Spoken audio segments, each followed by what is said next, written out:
I just realized I haven't given you guys an office tour lately, so let's do that first. Alright, so this is the desk area. You guys have seen this in other videos. Enoch is back up behind the desk. My plan is to put shelves here. Nothing much has changed. Filing cabinet. I did get rid of the recliner. So I had a big leather recliner that's back in the living room. So all of my inventory and death piles and shipping supplies, some shipping supplies are going to be over here. A lot of Brian Davis, Mr. Buys a Lot stuff is here. So it's my work from home. It's my inventory. So much more room. I got all kinds of space in here now. Joey's over here trying to hide behind the green screen. Behind that is my double wide closet where all my shipping supplies are. And my cabinet, it's not much different. You got my coins in there. Not much different. Some inventory I keep in this cabinet just to keep it dust free and from the dog breaking it.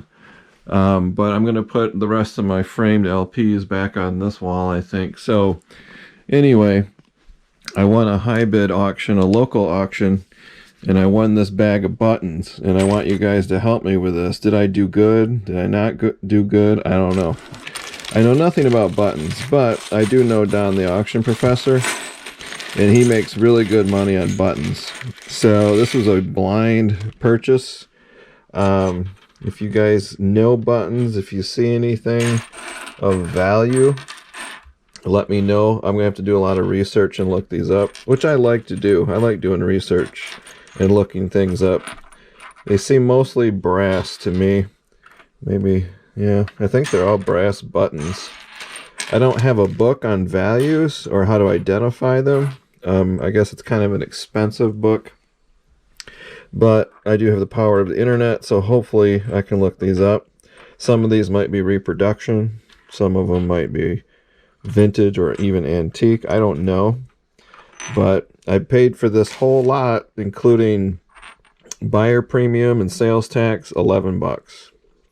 So I know you can acquire these cheaper, like for, you know, pennies. That one's kind of cool. I don't know what that is. So $11 isn't bad. I haven't even counted them. The bag says 51. So maybe there's 51. But if any of you are watching this and you're a button expert and you can direct me to some online resources on how to identify these, I would appreciate that. Or if you're interested in purchasing any of these, let me know. They do look military, but they don't look super old. Nothing looks bronze or copper. So don't be afraid to buy things if you know nothing about it. If you're not spending that much. I mean, 11 bucks, that's a meal at Wendy's.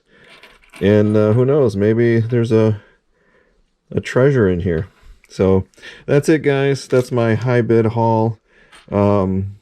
Taking a bit of a gamble on 11 bucks, but what the heck.